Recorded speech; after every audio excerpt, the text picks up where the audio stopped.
आप 12 लाख रुपए तक टैक्स नहीं लगना है, तो उसके लिए जो स्लैब गवर्नमेंट ने जो आज अनाउंस किया है वो ये है। इसमें एक स्लैब और बढ़ गया है जिसमें अप टू 4 लाख तक जीरो है, 4 से 8 तक 5%, 8 से 12 तक 10%, 12 से 16 तक 15%, 16 टू 20 20%, 20 टू 24 25%, अबव 24 लाख 30%। तो यहाँ पर ये एक स्लैब बढ़ गया 25 का। यहाँ अगर आप देख रहे तो ओल्ड में 15 लाख के ऊपर 30% लगता था, लेकिन यहाँ पर सीधे सीधे अब सीधे सीधे 9 लाख रुपए का बेनिफिट मिला, 24 लाख रुपए के ऊपर 30% आपको लग रहा है। अब बात करता हूँ टैक्स के कैलकुलेशन की।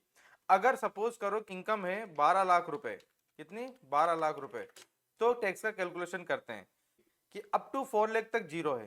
तो मैंने ये लिख लिया 12 लाख रुपए की इनकम, ठीक है, ये इनकम लिख ली। अब पहला स्लैब ये वन, मतलब ये पहला स्लैब, पहले स्लैब में अप टू 4 लाख तक जीरो है, तो इसमें से मैं 4 लाख रुपए माइनस कर दूंगा, यहां लिख दूंगा जीरो, ठीक है। तो यहां पर भी इनकम में टैक्स भी लिख लेता हूं जीरो यहां पर, ठीक है। अब इसमें से 12 लाख में से 4 लाख माइनस करा तो मेरे पास 8 लाख रुपए बचा।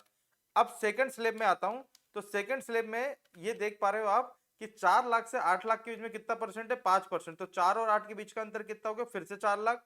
तो 4 लाख रुपए में इनकम में से और माइनस कर लेता हूं, तो मेरे पास अब इनकम बची कितनी, 4 लाख रुपए। तो ये पहले पे 4 लाख पे जीरो लगा, और ये नेक्स्ट जो बीच का गैप है 4 लाख रुपए, इसमें ये सेकंड वाले में लग जाएगा कितना, 5%। तो 5% से कितना हो गया यहाँ पर, 20,000 रुपए। अब तीसरे स्लेब में चलते हैं। तीसरा स्लेब है 8 से 12, इसमें 10%। तो दोनों का 8 से 12 के बीच का गैप कितना, 4 लाख रुपए। तो मैं 4 लाख रुपए फिर से माइनस कर देता हूं। तो अब मेरे पास कोई इनकम बची क्या, नहीं बची। तो ये 12 लाख में से पहले स्लेब में 4 लाख पे ये जीरो था तो जीरो कर दिया। सेकंड स्लेब में 4 से 8 के बीच में 4 लाख पे 5% तो 5% लगा दिया। तीसरे में 8 से 12 के बीच में 10% है, तो 40 लाख, 4 लाख पे 10% हो गया 40,000 रुपए। तो टोटल अगर मैं बात करूं तो ये सेकंड स्लैब में जहां पर ये टैक्स बन रहा था 20,000 रुपए, और यहां पर 40,000 रुपए। इसके अलावा भी इनकम खत्म हो गई, 12 लाख रुपए की बात कर रहे थे। तो टोटल जो टैक्स बना कितना बना, टोटल अगर टैक्स की बात करूं तो 60,000 रुपए।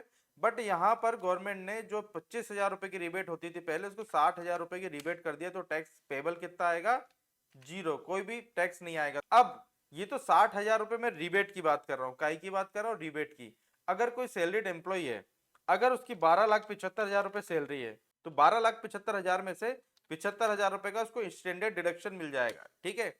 तो स्टैंडर्ड डिडक्शन माइनस करते से 12 लाख रुपए उसकी इनकम हो गई। इसलिए बोला जा रहा है कि अगर कोई सैलरीड एम्प्लॉय तो 12,75 तक कोई टैक्स नहीं लगना है। तो ये 75,000 रुपए जो आपकी सैलरी है उसमें से माइनस होगा, तो 12 लाख पे कैलकुलेशन होगा, और 60,000 रुपए का 87 ए का रिबेट आपको मिलेगा।